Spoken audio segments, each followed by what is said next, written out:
Hi ನಮಸ್ಕಾರ ಎಲ್ರಿಗೂ welcome back to my channel. ಹೇಗಿದ್ದೀರಾ? ಎಲ್ಲರೂ ಚೆನ್ನಾಗಿದ್ದೀರಾ? ಆ್ಯಂಡ್ ಇವತ್ತಿನ ವ್ಲಾಗ್ನ ನಾನು ಅಪ್ಲೋಡ್ ಮಾಡ್ತಾ ಇರೋದು ಕುಕ್ಕಿಂಗ್ ವ್ಲಾಗ್ನ ನಾನು ಅಪ್ಲೋಡ್ ಮಾಡ್ತಾ ಇದ್ದೀನಿ. ಸೊ ಏನು ಕುಕ್ ಮಾಡ್ತಾ ಇದ್ದೀನಿ ಅಂತ ಹೇಳಿದ್ರೆ ಆಲ್ರೆಡಿ ತಮ್ಲೈನ್ ನೋಡಿ ಗೊತ್ತಾಗಿರುತ್ತೆ. ನಾನು ಮಾಡ್ತಾ ಇರೋದು ಬ್ಯಾಕ್ಗ್ರೌಂಡಲ್ಲಿ ನನ್ನ ಮಗ ವಾಯ್ಸ್ ಕೊಡ್ತಾ ಇದ್ದಾನೆ.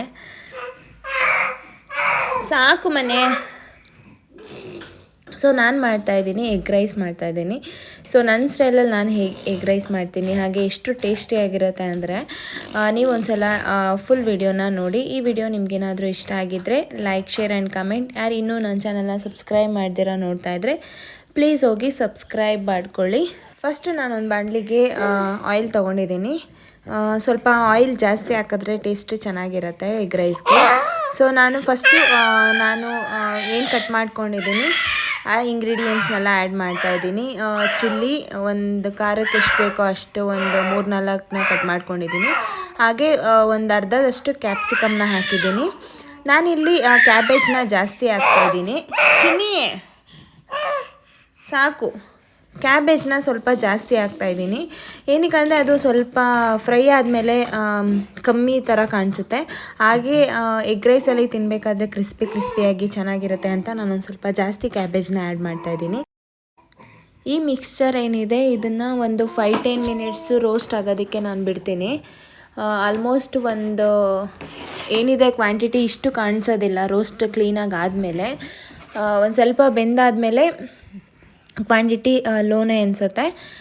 ಸೊ ಅಲ್ಲಿವರೆಗೂ ನಾವು ಒಂದು ಸ್ವಲ್ಪ ಡೀಪ್ ಫ್ರೈ ಮಾಡಿಕೊಂಡ್ರೆ ಇದು ಕಂಪ್ಲೀಟಾಗಿ ಫಿನಿಷ್ ಆಗುತ್ತೆ. ಏನಿದೆ ಕಟ್ ಮಾಡ್ಕೊಂಡಿದ್ದೀನಿ. ಒಂದು ಈರುಳ್ಳಿ ತೊಗೊಂಡಿದ್ದೀನಿ ನಾನು ಇದಕ್ಕೆ. ಗಾರ್ನಿಷಿಗೆ ಸಪ್ರೇಟ್ ಇನ್ನೊಂದು ಈರುಳ್ಳಿನ ನಾನು ಕಟ್ ಮಾಡ್ಕೊಂಡಿದ್ದೀನಿ. ಇದು ಒಂದು ಈರುಳ್ಳಿನ ನಾನು ಇದಕ್ಕೆ ಸೇರಿಸಿ ಆ್ಯಡ್ ಮಾಡಿ ಏನಿದೆ ಮಿಶ್ರಣ ಅದು ಫುಲ್ಲು ನಾನು ಡೀಪ್ ಫ್ರೈ ಮಾಡ್ತೀನಿ ಕ್ಲೀನಾಗಿ.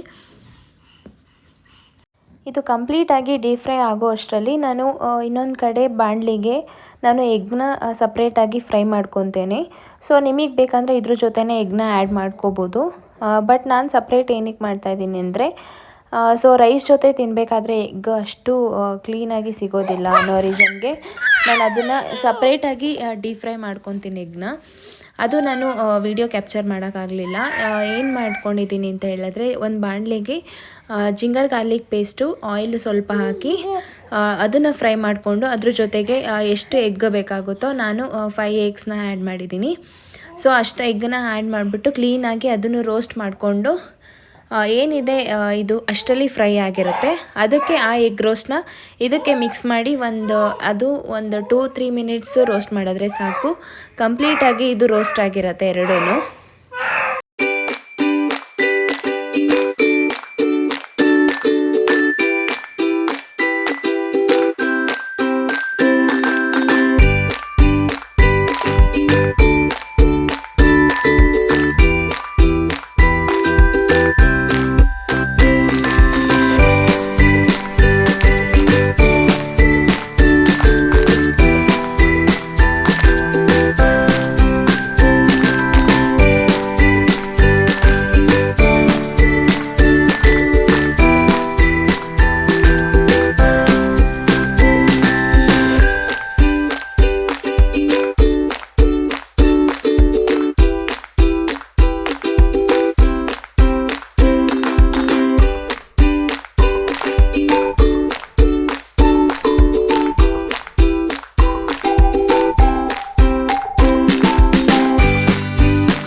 ಇದು ಕಂಪ್ಲೀಟಾಗಿ ಡೀಪ್ ಫ್ರೈ ಆದಮೇಲೆ ನಾನು ಸಾಸಸ್ನ ಆ್ಯಡ್ ಮಾಡ್ತಾಯಿದ್ದೀನಿ.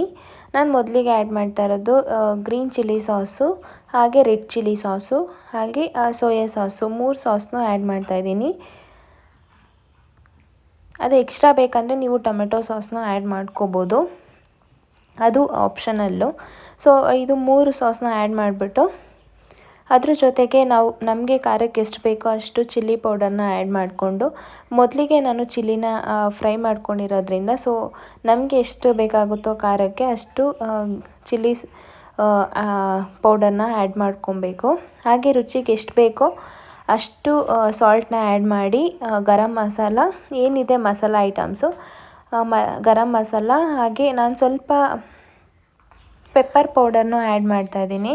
ಸೊ ಎಲ್ಲ ಮಸಾಲನೂ ಆ್ಯಡ್ ಮಾಡಾದಮೇಲೆ ಆ ಸ್ಮೆಲ್ ಮಸಾಲ ಏನಿದೆ ಹಸಿ ಸ್ಮೆಲ್ ಹೋಗೋವರೆಗೂ ಇದನ್ನು ಸ್ವಲ್ಪ ಡೀಪ್ ಫ್ರೈ ಮಾಡಿಬಿಟ್ಟು ಆಮೇಲೆ ನಾವೇನು ರೈಸ್ನ ಕೂಗಿಸ್ಕೊಂಡಿದ್ದೀವಿ ಕುಕ್ಕರಲ್ಲಿ ಅದನ್ನು ಇದಕ್ಕೆ ಕ್ಲೀನಾಗಿ ವೈಟ್ ರೈಸು ಕ್ಲೀನಾಗಿ ಇದನ್ನು ಮಿಕ್ಸ್ ಮಾಡಿಕೊಂಡ್ರೆ egg rice is ready to serve. So ಈ ವಿಡಿಯೋ ಕಂಪ್ಲೀಟಾಗಿ ನೀವು ನೋಡಿದರೆ ಆ್ಯಂಡ್ ಈ ವಿಡಿಯೋ ನಿಮಗೇನಾದರೂ ಇಷ್ಟ ಆಗಿದ್ದರೆ ಸೊ ನೀವೇನಾದರೂ ಮನೇಲಿ ಟ್ರೈ ಮಾಡಬೇಕು ಅಂದ್ಕೊಂಡಿದ್ರೆ ಟ್ರೈ ಮಾಡಿ. ಟೇಸ್ಟ್ ವೈಸ್ ನಿಮ್ಗೆ ಇಷ್ಟ ಆಗಿದ್ದರೆ like, share and comment. And ಯಾರು ನನ್ನ ಚಾನಲ್ನ ಸಬ್ಸ್ಕ್ರೈಬ್ ಮಾಡ್ತೀರಾ ನೋಡ್ತಾ ಇದ್ದರೆ ಪ್ಲೀಸ್ ಹೋಗಿ ಸಬ್ಸ್ಕ್ರೈಬ್ ಮಾಡ್ಕೊಳ್ಳಿ. ನಾನು ಈ ವಿಡಿಯೋನ ಇಲ್ಲಿಗೆ ಎಂಡ್ ಮಾಡ್ತಾಯಿದ್ದೀನಿ. So until then stay tune next video. ಬಾಯ್.